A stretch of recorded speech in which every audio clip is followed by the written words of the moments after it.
Daniel. Helo, Sonny. Helo. Croeso i Abertawe. Diolch yn fawr am fod efo fi heddiw. Pleser. Diolch yn fawr. Daniel, dwi wedi wneud llawer o fideos ar y stryd yn gofyn i bobl ifanc a dan nhw'n siarad Cymraeg neu beidio. Llawer o bobl yn ateb dim yn Cymraeg, yn Saesneg, hyd yn oed aro saith wyth brynedd sy'n iaith yn ysgol. Felly, siomedig am diffodd o iaith Gymraeg yn chylydd bobl ifanc. Dwi'n meddwl mae gan lawer o bobl ifanc yn Cymru ddiffyg hyder mewn siarad Cymraeg fel athro iaith mewn prifysgol. Wyt ti'n meddwl sydd medrwn ni ddatrys y broblem hon, Daniel? Wel, mae hwnna'n gwestiwn mawr yn amlwg, Sonny. Ond dwi wrth gwrs yn byw mywyd mewn Cwm Tawe, cwm sydd yn hanesyddol wedi bod yn Gymraeg tu hwnt ac sydd ddim bellach.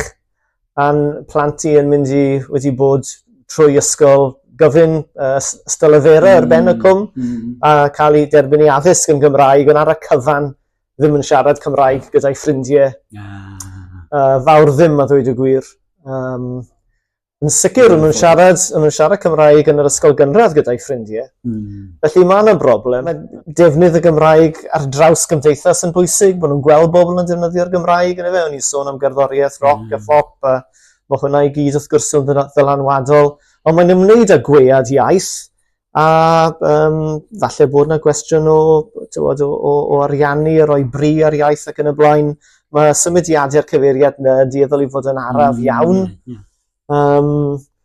Mae'r un o'r pethau sydd wedi digwydd yw bod ymdrech wedi bod i beidio wneud y iaith yn beth gwleidyddol mwyn peidio wneud yn beth sy'n rhannu pobl, a bod yn perthyn i bawb beth bynnag i daliadau nhw.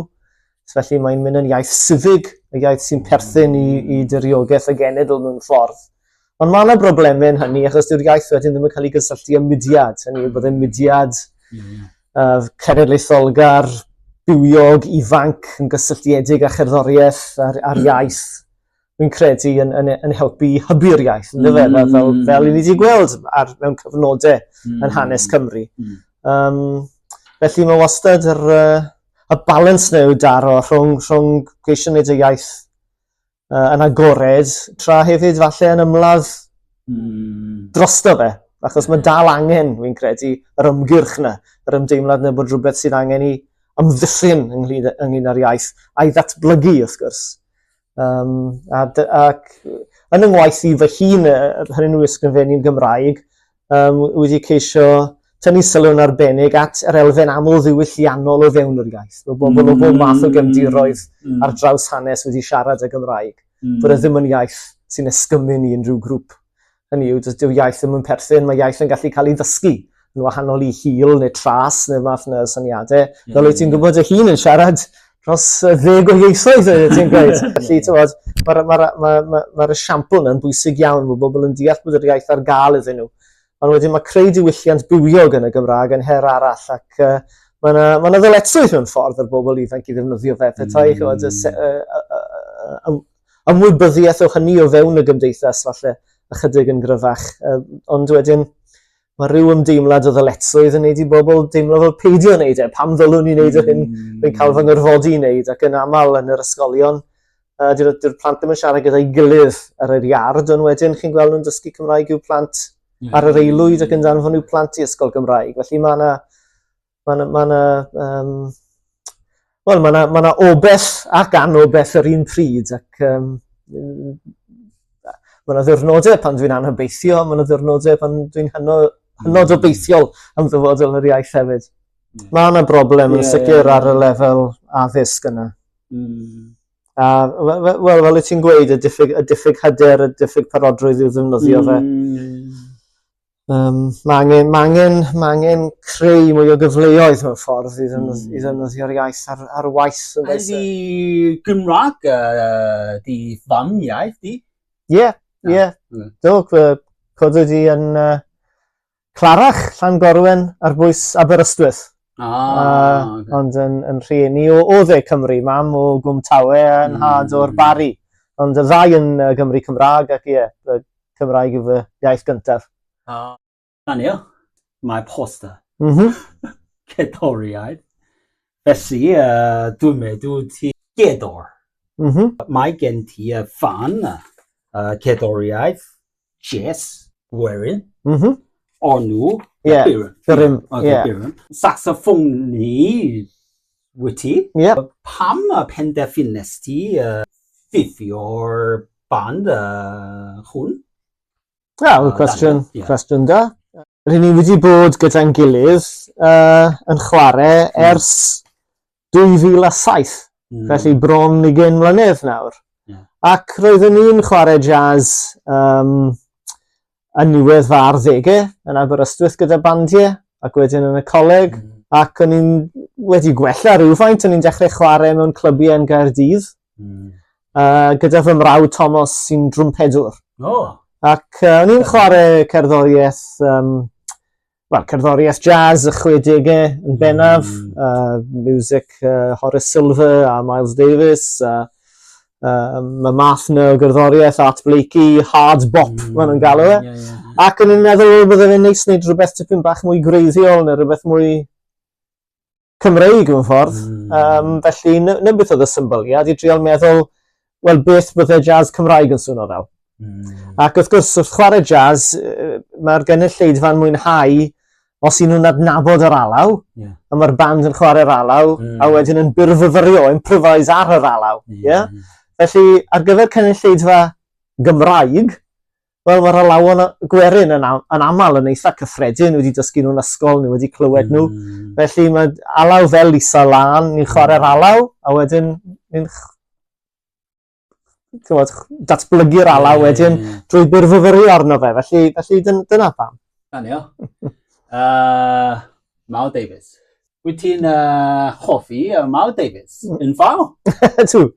A Miles a Coltrane ar y saxophone yn arbennig, y band yna, un o uchafbwyntiau diwylliannol yr 20th ganrif. Beth wyt ti'n meddwl am dyfodol o cerddoriaeth y Gymraeg yn Chymru, Daniel? Mae'r byd cerddoriaeth yn ffynnu ar hyn o bryd, byddwn ni'n gweud, ac wastad wedi, mae yna bandiau newydd yn dod i'r fei.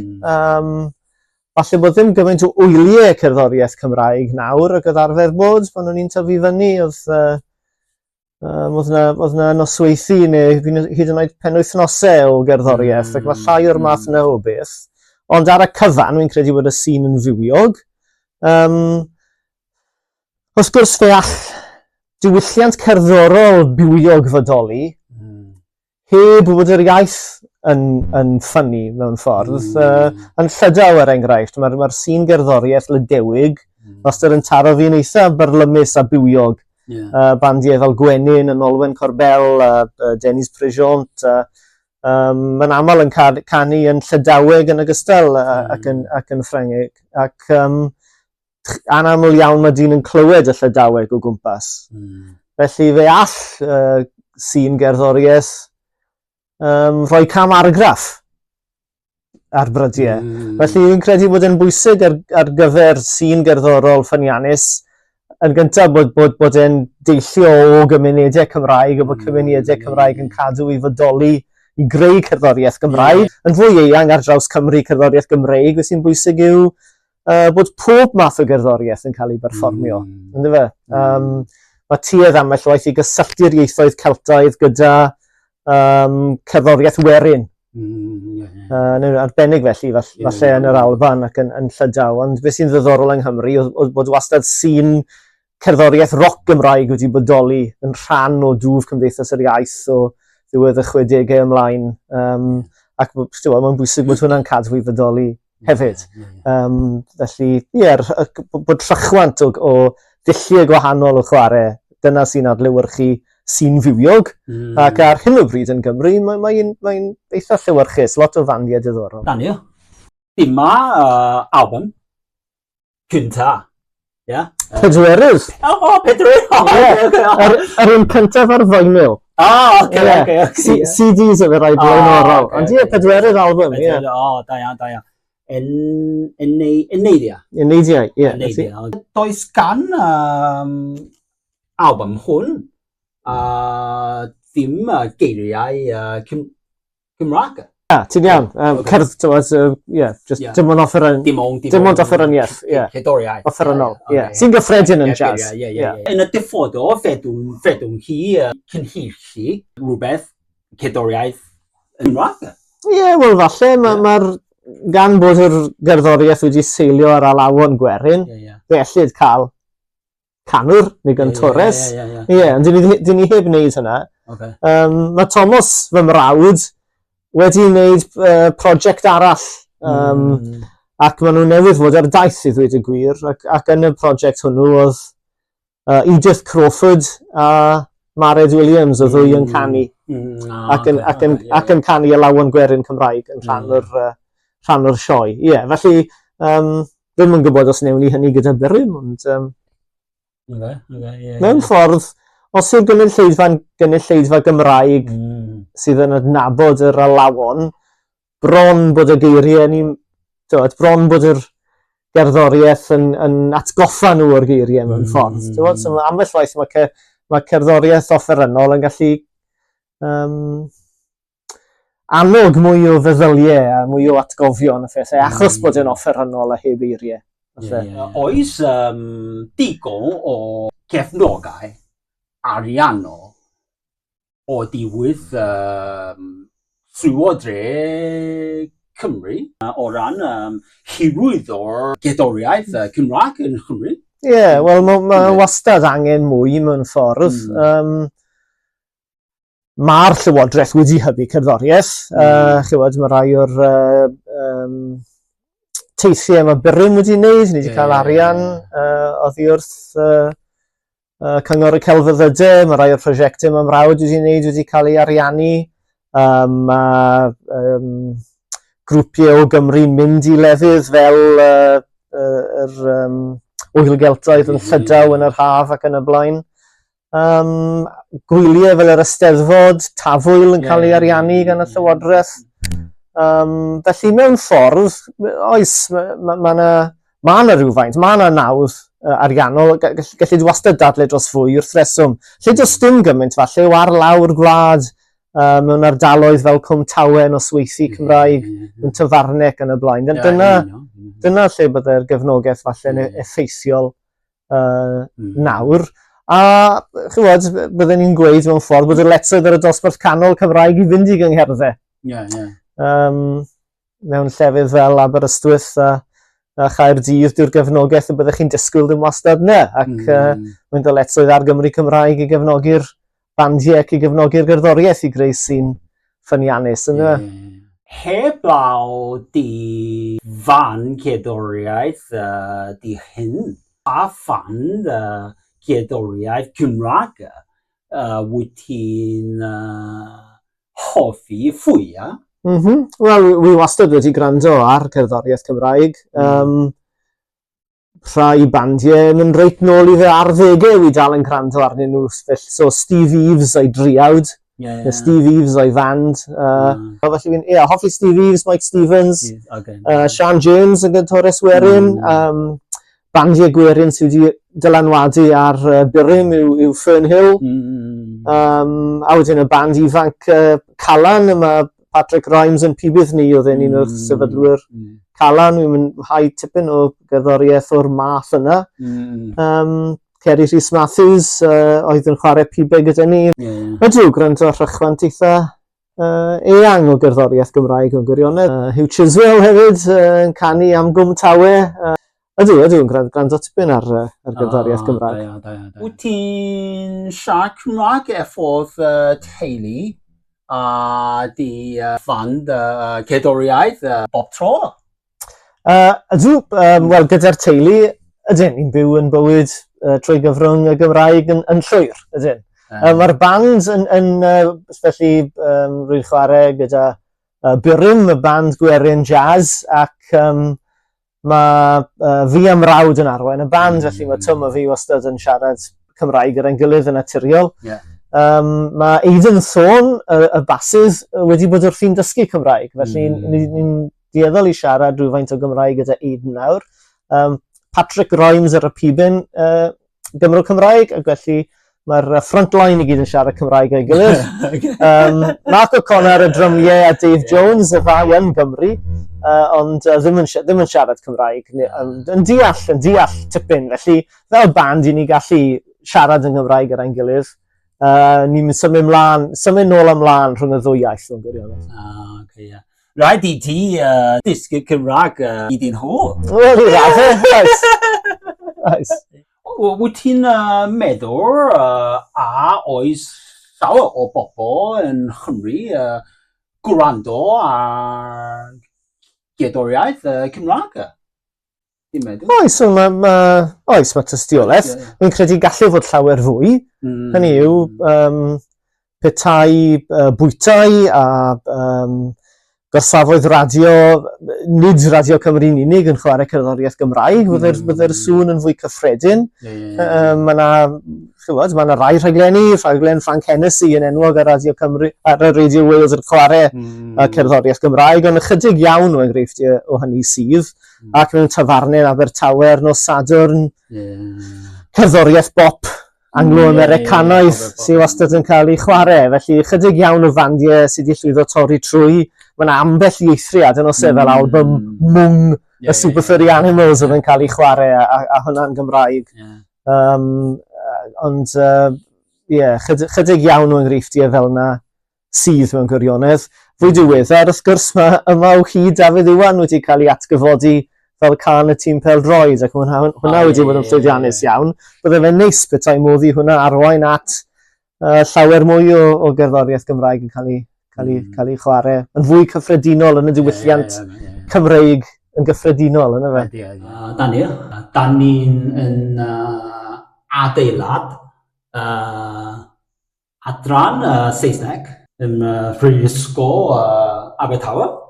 Fel athro Saesneg yn Prifysgol Abertawe, aml wedi siarad Cymraeg yn y gweithio, Daniel? Wel, mae adran Saesneg Abertawe wastad wedi bod yn yn amseru yma, sef ers 2000 yn adran gymharol Gymraeg. Felly fe ddes i yma mewn ffordd i weithio gyda'r athro Emwyn Thomas, sy'n arbenigwr ar len Saesneg Cymru, sef y maes o'n i a diddordeb arbennig ynddo fe, ac yn edmygu gweithio Wyn yn fawr a Wyn yn Gymro Cymraeg. Ac wedyn dros y blynyddoedd mae yna nifer o siaradwyr Cymraeg wedi bod yn yr adran neu bobl sydd wedi dysgu hefyd. Felly dros nesaf i fi mae stafell Francesca Rhyddyrch sy'n siarad Cymraeg. Mae'r bardd Owen Shears yn dysgu Cymraeg. Mae'r bardd Jasmine Donahue hithau wedi dysgu Cymraeg yn rhugl. Wy'n siarad rhywfaint o Gymraeg gyda'r bobl yna. I gyd, Kirsty Bahata fy nghydweithiwr. Felly, ddweud y gwir, mae cryn dipyn o Gymraeg yn yr adran. Felly, mae gen ti llawer o cyfleoedd i siarad Cymraeg? Wel, a meddwl bod ni mewn gan feddwl bod ni mewn adran Saesneg, yn dyfe. Felly, does dim llawer o gyfle yw fel mae'r brifysgol yn cael ei gweinyddu. Os mae'r cyfarfodydd yn dieddol wastad i fod yn Saesneg. Ac blynyddoedd nôl nawr, fi'n cofio o'n i wedi trefnu sesiwn yn y cynulliad yn y Senedd yn Gaerdydd i drafod addysg a gwleidyddiaeth. Ac o'n i mewn stafell ac roedd yna gyfieithwyr yna heb bod ni wedi trefnu nhw. Hynny oedd e jyst yn rhan naturiol o fywyd y sefydliad bod hawl gan bobl i siarad Cymraeg neu Saesneg. Ac yn ddelfrydol, bydde model fel yna.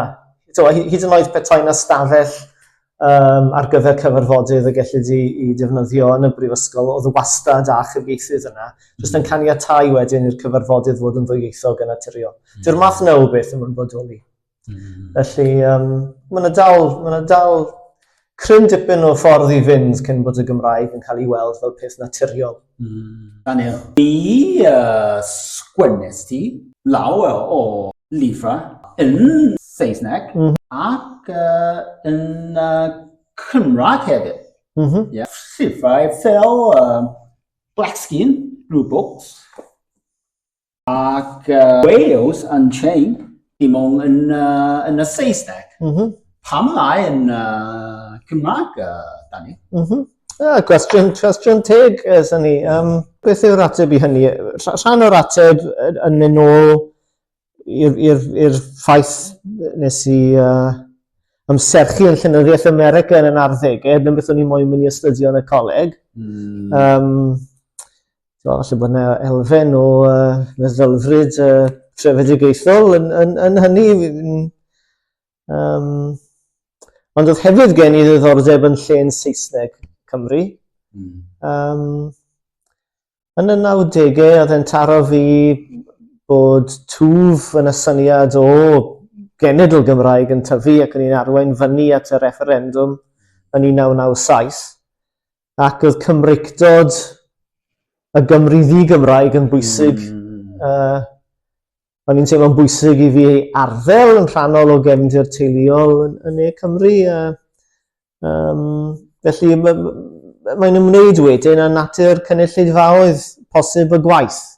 Ond ti'n iawn, wy'n dysgu mewn adran Saesneg, mae'r asesiadau ymchwil yn dieddol wrth gwrs i ddigwydd mewn adran Saesneg yn y Saesneg, felly mae'r ddwy gyfrol ti wedi sôn amdanyn nhw yn trafod llenyddiaeth Cymraeg ynddyn nhw, ond yn trafod nhw mewn perthynas â llenyddiaeth Saesneg a llenyddiaeth America.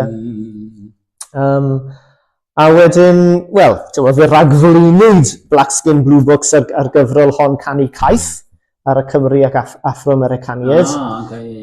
Nid gen i yn unig, fi olygodd y gyfrol, ond mae gyda fe gyfraniadau gan sawl beirniad ac awdur feinllaw yn y Gymru Gymraeg.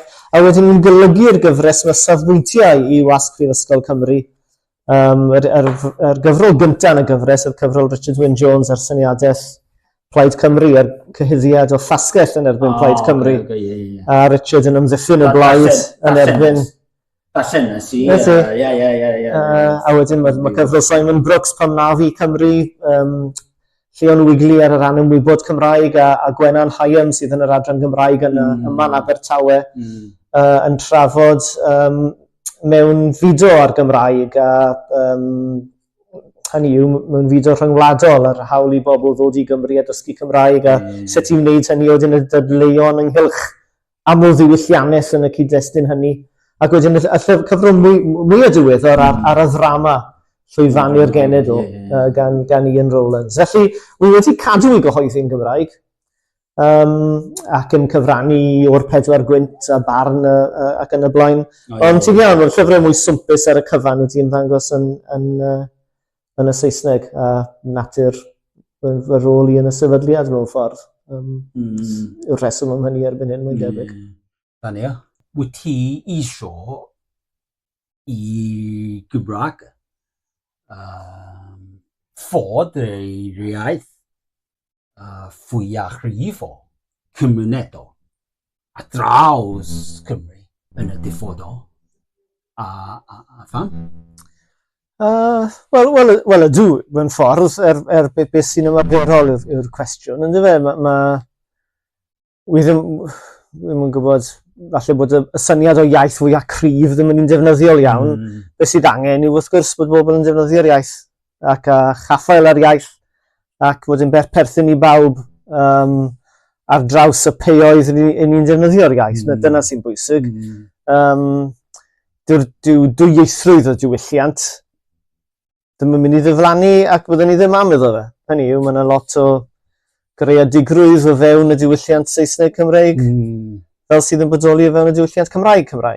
Ond mae hefyd nodweddion i'r traddodiad Saesneg yng Nghymru. y ffordd mae'r Cymru wedi defnyddio'r iaith Saesneg ac y ffordd mae'r gymuned Saesneg yn wedig yn ardaloedd glofal yn arbennig falle, ond mae sawl gwahanol fath o Gymreicdod Saesneg, Cymreicdod y gwyr yn wahanol iawn i Gymreicdod y cymoedd, enghraifft. So, wi wastad yn ymlygu amrywiaeth, ond mae'r Gymraeg wrth gwrs yn rhan allweddol o'r amrywiaeth yna. Mae'r ddadl dros amrywiaeth bron yn torri os nad yw'r Gymraeg yn ffynnu, ac mae yna amrywiaeth wrth gwrs wedyn o fewn y diwylliant Cymraeg. Ac eto, mae Cymraeg, diwylliant Cymraeg yng Nghwm Tawe yn dra gwahanol i'r diwylliant Cymraeg yn Nyffryn Nantlle. Ac felly, hoffwn i weld yn amlwg bod ni'n sôn am blant bod nhw'n gadael ysgolion Cymru a gallu ddefnyddio'r Gymraeg ar draws y meysydd. Y bydde dyn am ddefnyddio'r iaith. Ac felly'n caniatáu bobl sydd am ddefnyddio'r iaith i ddefnyddio fe'n naturiol gan wybod bod yna ddiwylliant lle gallu gwneud hynny. Union. Daniel, fel disgwyl Cymraeg, dwi eisiau defnyddio iaith ar y stryd mewn siop, mewn unrhyw le dwi'n mynd. Ond ar hyn o bryd, dwi ddim yn medru. Dwi'n siarad llawer o ieithoedd. Os byddai'n mynd i Ffrangeg, dwi'n siarad Ffrangeg ym mhob man. Felly, wyt ti'n meddwl yn y diffodol, rhywbeth fel Ffrangeg yn Ffrangeg yn digwydd yn Cymru yn y diffodol? Wel, falle bod Ffrainc ddim yn gymhareb ddefnyddiol iawn i'r graddau bod Ffrainc ei hunan yn genedl drefedigaethol. Mae llawer o'r Ffrancwyr yn siarad Saesneg, ond llawer ohonyn nhw ddim sy'n gret pan dylen nhw, yn amlwg. Mae rhywle fel Denmark neu'r Ffindir neu'r Norwy falle yn enghraifft agosach i'r hyn y gallai Cymru fod, so gwledydd llai o faint, gwledydd bychan Ewropeaidd, ond lle mae pawb yn siarad y Swedeg neu'r Norwyeg, ond mae pawb hefyd yn siarad ieithoedd eraill yn rhugl yn ogystal. Dwi'n siarad Norwyeg ar y stryd yn Norwy. Dyna fi gweud. Yn cytuno gyda ti'n llwyr, dwi'n dadlu gyda ti. Dwi ddim yn bodoli yng Nghymru ar hyn o bryd. Ar y llaw arall, pan ni'n blentyn, byddai Newydd yn byw yn Merthyr ac byddai hen bobl yn siarad Cymraeg.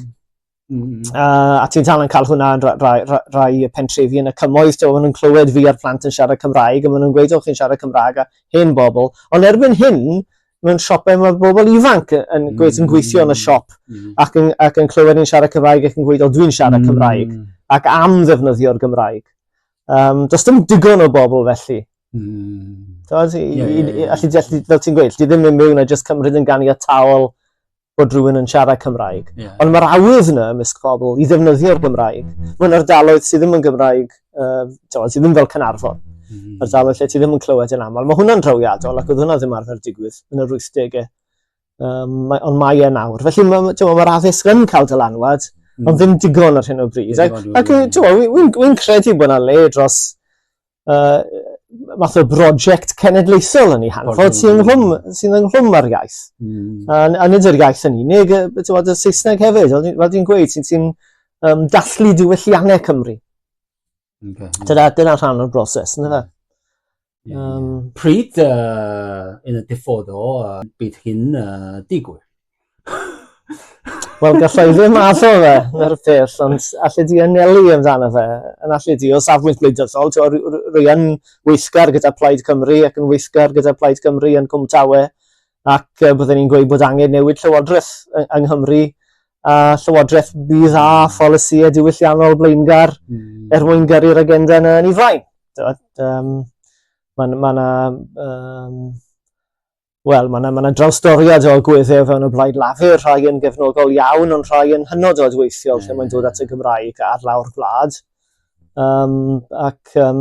Mae hynny'n bodoli i raddau yn Cymru hefyd, yn ar y cyfan, mae'r blaid y greuwyd o gwmpas yr iaith ac mae'r syniad yna, dwi'n credu o arddel lluosogaeth Cymru yn rhan nawr o o'r weledigaeth ar gyfer y dyfodol. Felly mae Emwyn Thomas, yr ydw i'n rhannu'r stafell yma fe ambell waith yn sôn am psycho-cultural restructuring. Ac mae angen rhywbeth fel yna, bod bobl yn newid eu hagwedd ac yn sylweddoli mor bwysig yw'r Gymraeg i ein hanes ni fel cenedl a'n hunaniaeth ni wrth symud i'r dyfodol. Gwaith enfawr. Gwaith enfawr, ie. Daniel, wyt ti'n meddwl oes digon o gynnwys Cymraeg yn Chymru? Wel, mae Cyngor Llyfrau Cymru yn cynnal byd eitha bywiog print yn Gymraeg.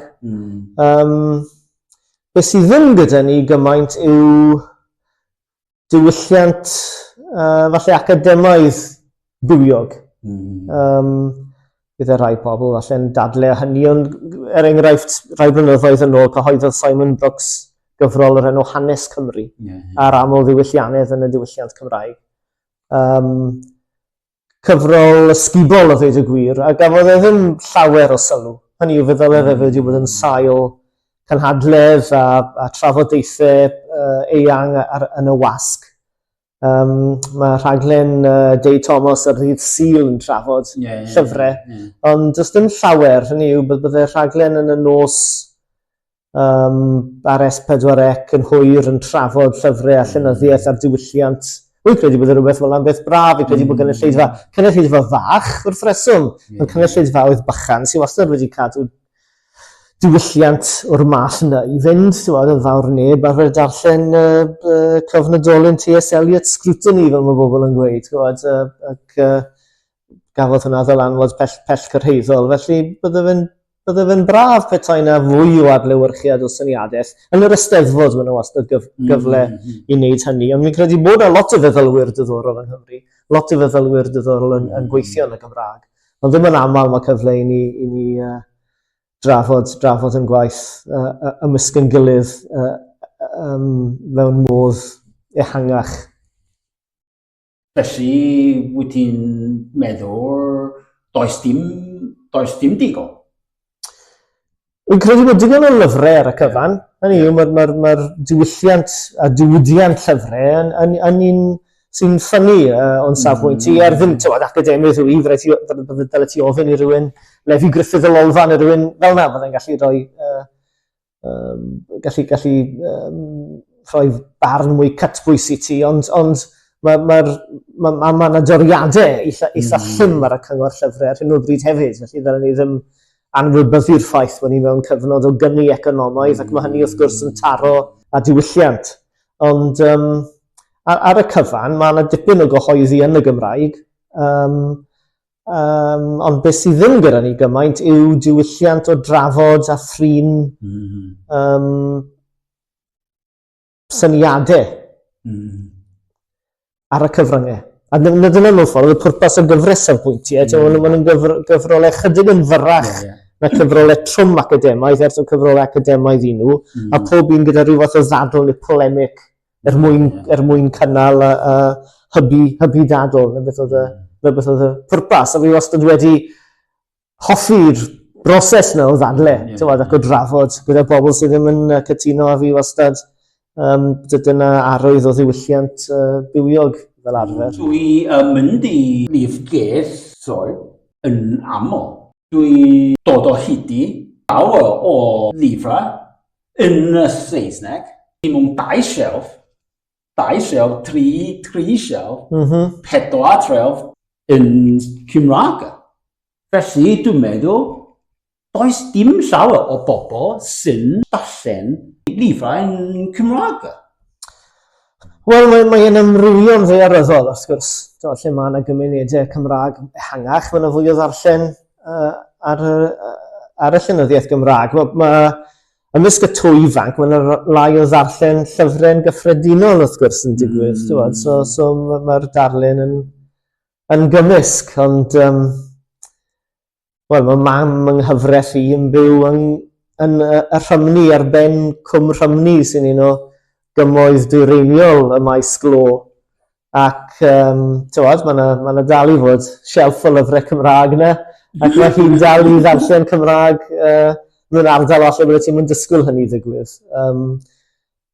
Mae'r byd cyhoeddi Saesneg, wrth gwrs, yn anferth, ac mae disgwyl i lyfrgelloedd gario ar hyn sydd yn boblogaidd sy'n berthyn i'r byd eidl Gymraeg. Bydde ti'n edrych yn lyfrau yn Saesneg ar Gymru, bydde ti ddim yn gweld llawer mwy na sydd o'r deunydd yn Gymraeg, ie? Felly... Hyd yn oed yn Chaernarfon, lle mae dros 10 a 30 a 100 o bobl yn siarad Cymraeg. Yn y llyfrgell Caernarfon, dim ond 4 shelf yn Gymraeg, a bob un yn y Saesneg. Ie, yna ti, mae hwnna'n ddiddorol. Yn amlwg, i gymaru ar byd cyhoeddi Saesneg, mae'r cyhoeddi yn y Gymraeg llawer yn llai. Wi ddim yn gweld bod ffordd allan o hynny mewn ffordd. Chydig bach, fel ni'n sôn am gerddoriaeth, beth sy'n bwysig yw bod y Gymraeg yn cael ei ddefnyddio yn y gwahanol fathau o lenyddiaeth. Yna fe, os yw'n diwylliant ffyniannus, ti'n mynd i gael ysgrifennu poblogaidd yn y Gymraeg, ti'n mynd i gael ysgrifennu dychmygus yn y Gymraeg, ti'n mynd i gael llyfrau ffeithiol yn y Gymraeg, ti'n mynd i gael llyfrau academaidd yn y Gymraeg, ti'n mynd i gael cyfieithiadau. Dyw'r lluosogaeth yna ddim wastad yn cael ei adlewyrchu'n llawn, ond o feddwl bod ni mewn cyd-destun diwylliant leiafrifol y dros nesaf i iaith fwyaf grymus y byd, neu un o ieithoedd mwyaf grymus y byd. Mae'n dal i fod yn drawiadol bod y iaith yn ffynnu a bod ni'n dal i drafod ein bywydau trwy ddi ac y byw ein bywydau yn ddi. Felly, mae yna rhywbeth yn hynny, fi'n credu, a gobeith dros leiafrifoedd yn gyffredinol, ynddo fe? Mae yna lawer o leiafrifoedd yn y byd mewn sefyllfaoedd digon tebyg i'r Gymraeg.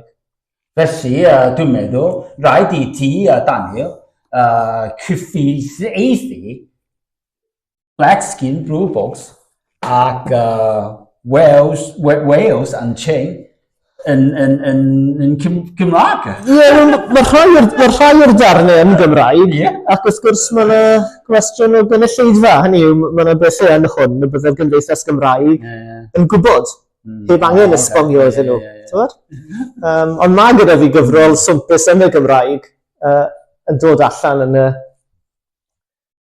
y blynyddoedd nesaf. Felly, neu adael ti wybod pan fydd e mas. Daniel, diolch yn fawr. Pleser, diolch yn amser. Am sgwrs diddorol iawn. Pleser yn mwyaf.